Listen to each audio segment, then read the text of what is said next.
2 years ago, Americans watched in horror as a crisis unfolded at the Kabul airport. She was tear-gassed and beaten. Images of thousands desperate to escape Taliban oppression filled our news feeds.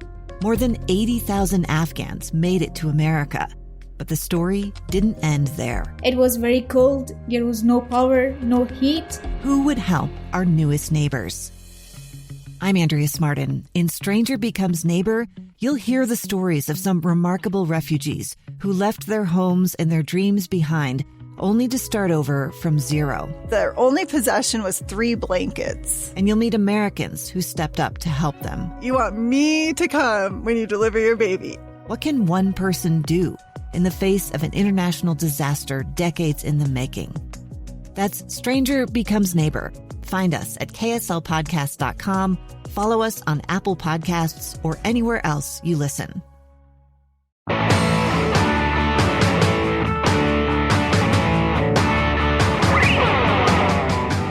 Number 5 is practice self-care. Now, I feel like we talked a little bit at the beginning, but self-care, once again, is so important that I don't mind talking about it twice, because you really need to take care of yourself. We say it in the recovery world all the time. If you're not taking care of yourself, how can you take care of anybody else? So Right. as a parent and as a boyfriend or a girlfriend or a husband or a wife, you've got to take care of yourself, because eventually you can do all these for others, but if you don't do for yourself, you're not going to be able to maintain it. Yeah, you have to be strong in order to support other people, and that's just kind of a basic principle in life. 3 specific things that I'd like to point out for this part of the self-care talk is sleeping well, exercising, and eating well. Those 3 things. If you're like, well, what does self-care mean? Sounds a little lame. What is self-care? Does that mean being What Cosmo book did you read that in? Yeah, the last month's issue. Well, it's kind of funny. I mean, you and I both, you grew up in South Ogden. I grew up in Morgan. These were not the most touchy-feely environments to grow up in for a guy in the 80s, right? And so it's funny, like, I'm a psychologist, and I think I am a pretty sensitive, touchy-feely sort of guy. Yeah. But there are certain terms that still rub me the wrong way. To be honest, self-care is one. It just sounds like it came from Cosmo. So the current fight I'm having with my girlfriend, Yeah? it's not like a real fight, but this is what I ended up saying to stop the fight. Real men don't wear lotion.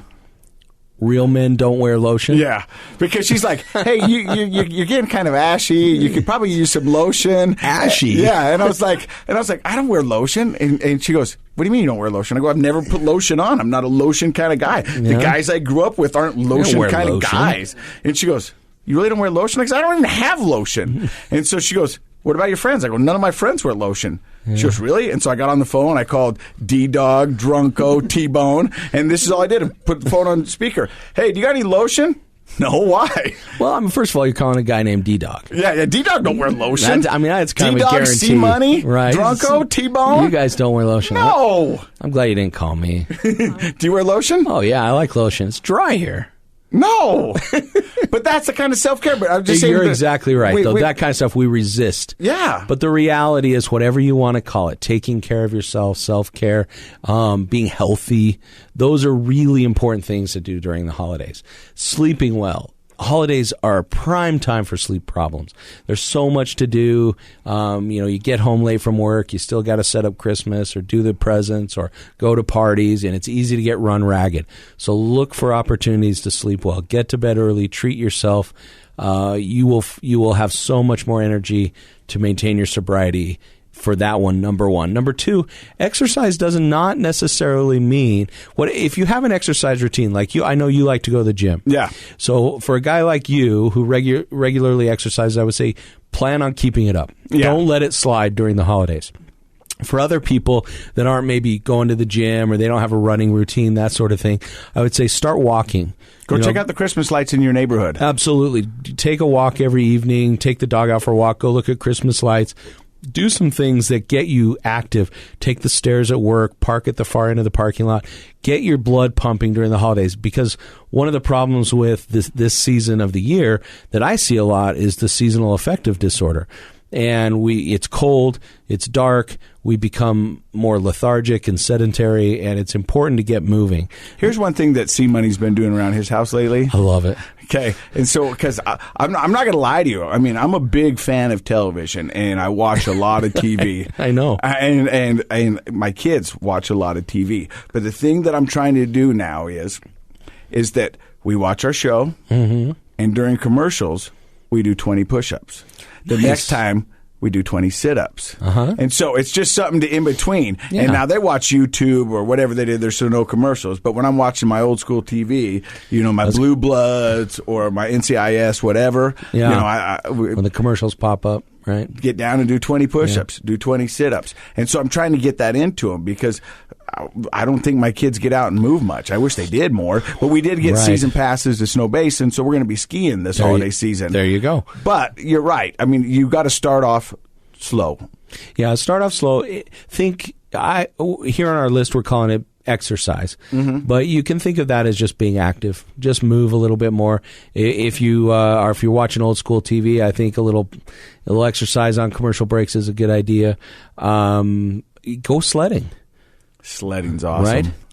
I actually, a couple years ago, I bought some snowshoes. I haven't used them yet. Yeah, because it's tough. It looks hard. It really is tough. But I was thinking that might be something I'd try this year. All right, so we're talking about getting out. And those three things you talked about, eating right, exercise, and sleeping, those are just pillars and keys to everyone to live a healthier life. Yeah, those not just three. Those in recovery, but anybody. You'll be your best self if you pay attention to those three things. And I guess one final comment before we move on is this idea of what's called a positive habit momentum. And that is when you're creating positive habits in any area of life, then you sort of catch a little bit of an emotional momentum. And you're more likely to make positive choices in other areas of your life. So, for example, let's take the eating on this. Somebody who is like setting out to eat healthfully during the day is more likely to resist putting other negative things into their body, having a cigarette, having a drink, that sort of thing, because you're like, no, I feel like I'm taking care of myself. Yeah. If I slept well last night, I got up and exercised this morning, I've been eating well today, and then I go to a party tonight, I am more likely, if I can get that momentum going day in, day out, more likely to resist the entire cheesecake and relapsing with a drink or something. So I love it. Momentum's important. Anticipate stress and avoid it. Now, this is kind of contradictory because you said that we're going to go into these parties and we know that there's going to be some stuff there. Right, exactly. So we've contradicted ourselves, have we? No, I don't. I mean, we avoid it, but you can't avoid it all the time. I think you just need to anticipate it, is what you were saying, is that understand that it's going to be there, but don't let that be your focus. Exactly. There are different levels of avoidance, just like there are different levels of stress. And I think that's something in the anticipation part that you want to rate. Is this kind of a small thing on the stressor scale for me, or is it 10 out of 10? If it's 10 out of 10, I may need to avoid that. Yeah, I may not be ready for that. Yeah. Right? And so I may just not go. That would go back to knowing yourself and knowing where you are in your recovery. Exactly. If it's a 6 or a 7 out of 10, you might just accept, yep, that's going to be there, but I have an exit strategy. I have a good plan. I have a sober buddy. I'm going to be good. And if things get too tough, then I can use my exit plan and leave. But anticipating stress allows us to not be surprised by things. So be mindful, be thoughtful, know where you're at in your own recovery, but also know what you're up against.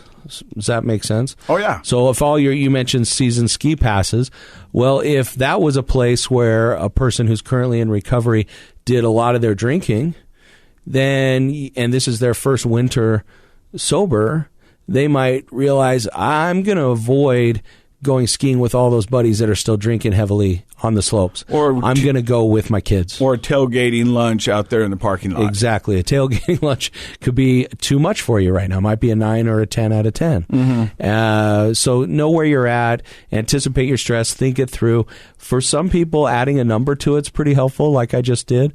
So you could say, no, this is like a 3 out of 10. I got a buddy with me. I have an exit strategy. I'm fine.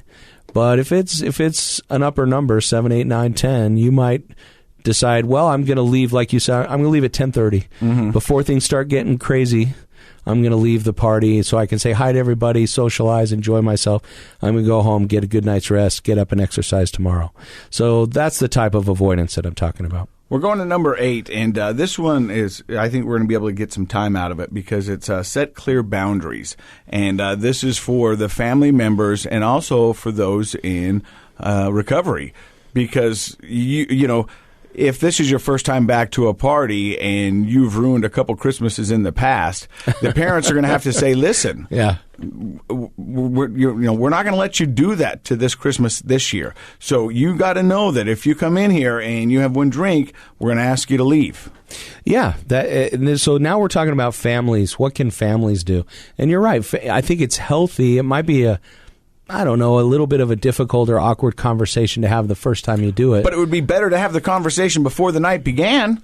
Absolutely. Because once the party's going and everybody's got a voice and everybody's jumping in it, and then it just becomes a melee of madness. You do not want that. No, that's that. Then you're just putting out a fire. So I'm a big believer in prevention. You know, if we can prevent problems, we should put our energies into that because it's always better than just trying to put out fires once the problems have started.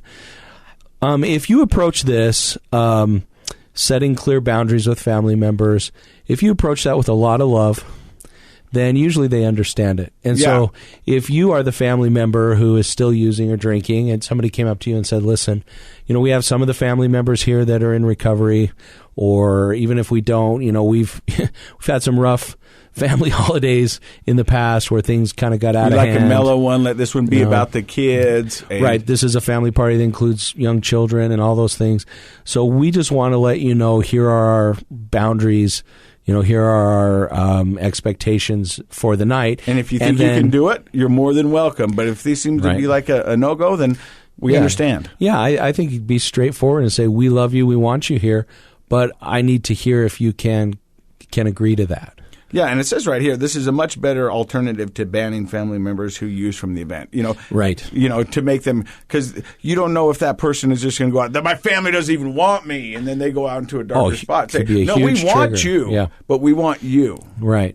And I think for a person who might be contemplating sobriety, this might be a helpful, kind wake-up call to them that family members love them and want to support them, but won't tolerate that sort of behavior at a party anymore. Because I'm going to be honest, because I work at Pinnacle Recovery now, and I answer the phones, and when people call, I talk to them. They've told me at the first of the year they anticipate a lot of calls because that's when people set their New Year's resolutions. That's when the family parties have happened, and either been wonderful or been ruined, and said, hey, this is the last Christmas you're going to ruin. You better get help, or all this stuff. So, if somebody's thinking, hey, do I have a problem, this might be a good way to check yourself. Oh, definitely. And I'm thinking about parents, maybe older parents who aren't quite sure what to say. They don't want to offend, the family members. But if you approach it with a lot of love and support, then this is a great way to make sure that they know what your expectations are, but that they feel loved at the same time.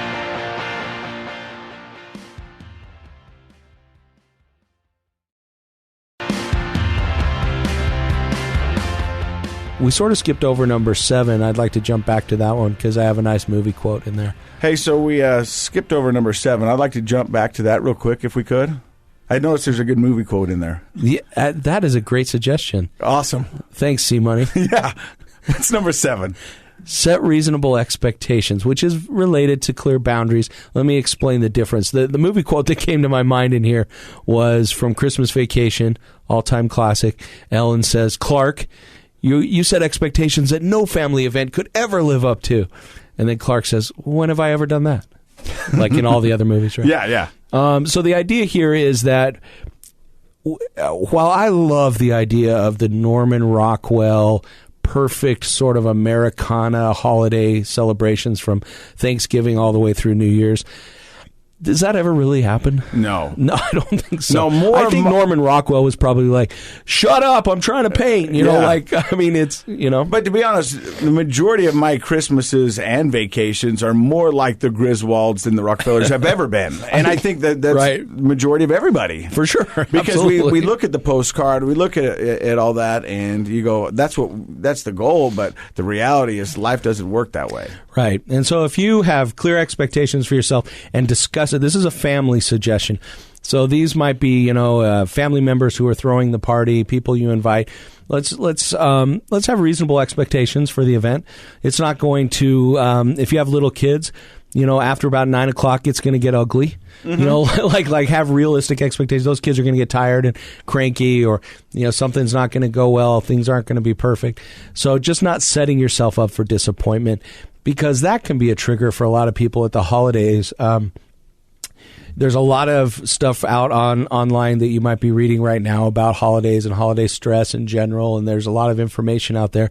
But some of it comes back to the fact that we kind of set ourselves up for disappointment without realizing it during the holidays, because we all want it to be kind of perfect or Norman Rockwell-esque. Magical, right? And invariably, it's a lot of work. It's a lot of expense. It's a lot of stress. If you're not careful, you're going to run low on sleep and not get enough good things to eat, that kind of stuff. So we're talking about ways to have reasonable expectations so you're not disappointed. Disappointment can lead to, substance abuse. Yeah. All right, let's go to ask what they need. So, again, this is kind of on that prevention end, which I think is always the way to go if we can. If you have somebody coming to your family event, a family member who is struggling with sobriety or is sober, reach out to them ahead of time and just say, "Hey, I've been thinking about you. I want this to be a really fun event. What can I do for you? What do you need? What kind of support can we provide?" And, it could be as simple as asking what they would like to drink, because, you extend that courtesy a lot to who goes like, "Hey, who's coming over? Oh, they like whiskey or they like beer. I'm going to go get it. Oh, but Casey's coming over. Oh, he's Diet Mountain Dew." Or they're like, "Casey, you mean C-Money?" Yeah, C-Money's coming over. You know what C-Money likes to drink during the holidays? It's Canada Dry with a little cranberry in it. Ooh, that sounds good. Oh, it's delicious. Okay. Right now you can get it at Costco. So if I had that at my house yesterday and you were in Bountiful, you would stop. Okay, lesson learned. Yeah. Lesson learned. I'll cross the street for a Canada Dry. Wow, sweet. So you wouldn't be offended, would you, by a family member? Like, let's say you're going to a cousin's party or something, and they called you up and asked you what you need.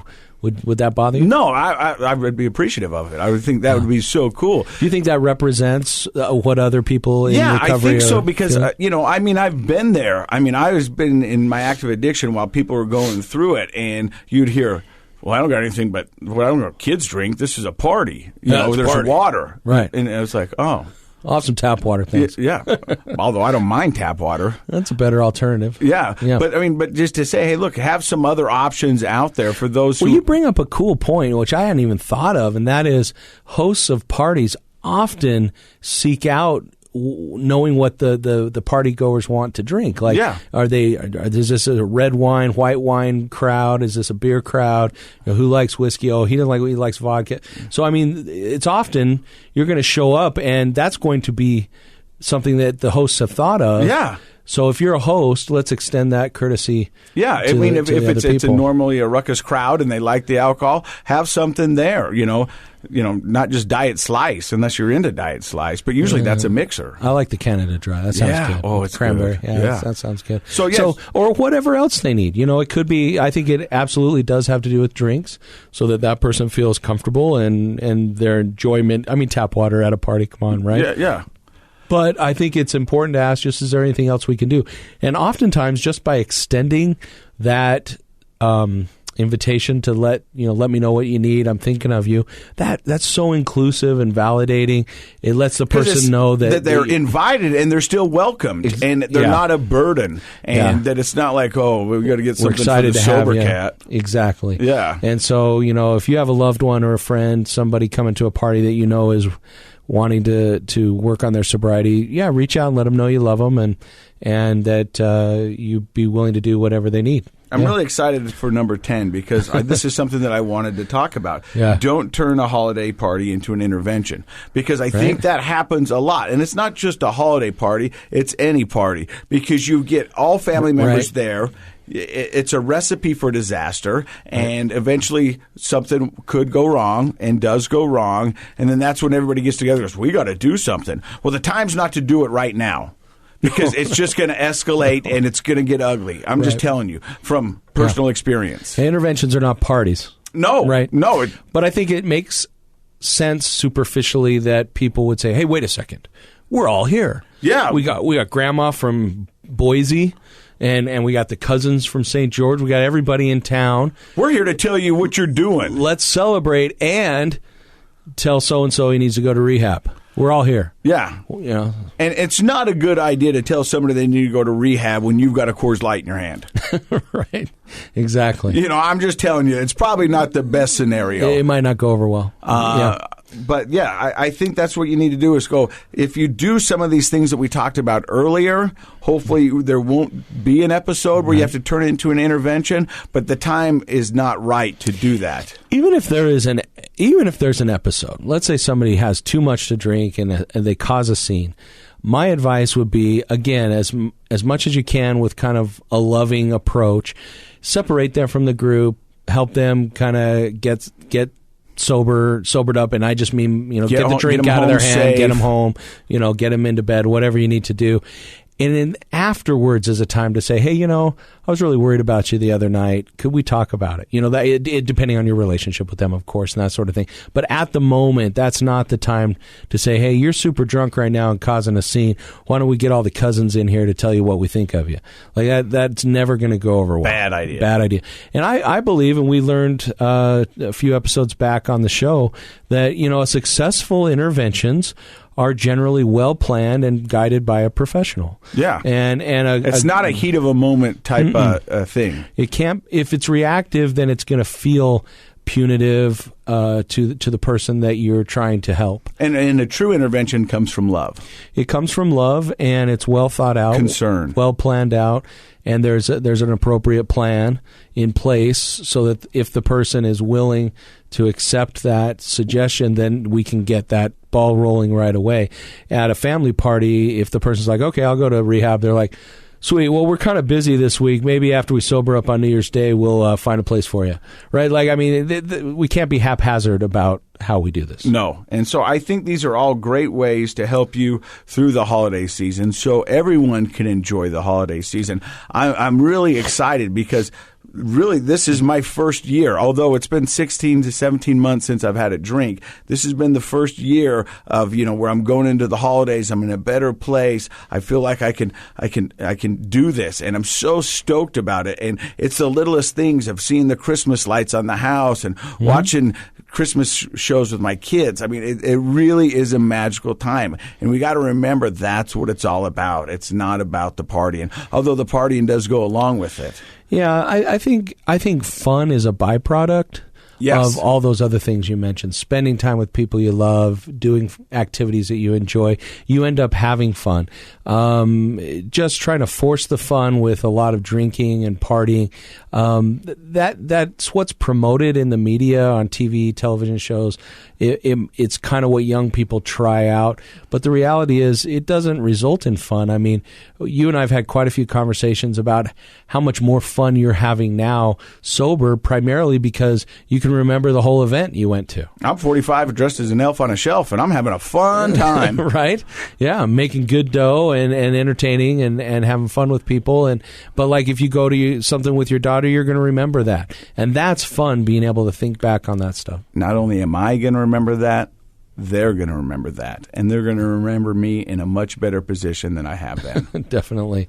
Well, one other quick ending thought from me, and that is these are just 10 suggestions. And I know that there are listeners who have other great suggestions, things that have been helpful to them or their family members. And I would invite everybody to Give us some feedback. You can go to our Facebook, Project Recovery, and give us, we'd love your lists. We'd love to hear what's been helpful to you, what you suggest. If you're a family member who's helped somebody through the holidays in the past, let us know. Or if you have questions and concerns, let us know too. We'd like to share your suggestions with everybody as well. I would love that. And if I could leave you with one parting thing, 2087. That's how many times I've blown in my car to get it started to drive around. Please do not drink and drive this holiday season. It was 1983 last time. Yeah. Yeah, I remember. Yeah. 2087. 2087. Wow. Take an Uber, take a Lyft, take a taxi, take a sober driver. Do not endanger other people's lives or yourself out there on the road by drinking and driving. There's just no need for it. Yeah, please do it. We have so many great options these days with Uber and Lyft, and if you will follow our suggestions, you'll have a sober buddy with you. Take it from a guy who's 45 dressed as an elf. I could be dressed in black and white, staring through bars. Yeah, yep. You look better in red than orange. Thank you very much. Hey, if you know somebody who needs some help, have them do what I did. Give Pinnacle Recovery Center a call. This is a KSL podcast.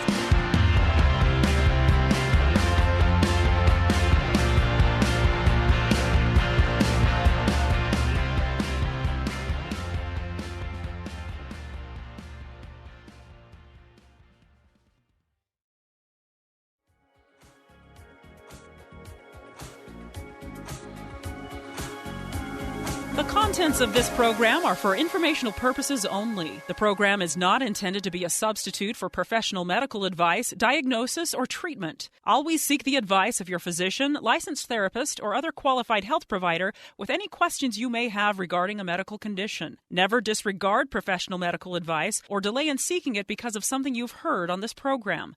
KSL does not recommend or endorse any specific tests, physicians, products, procedures, opinions, or other information that may be mentioned on the program. Reliance on any information provided on the program is solely at your own risk.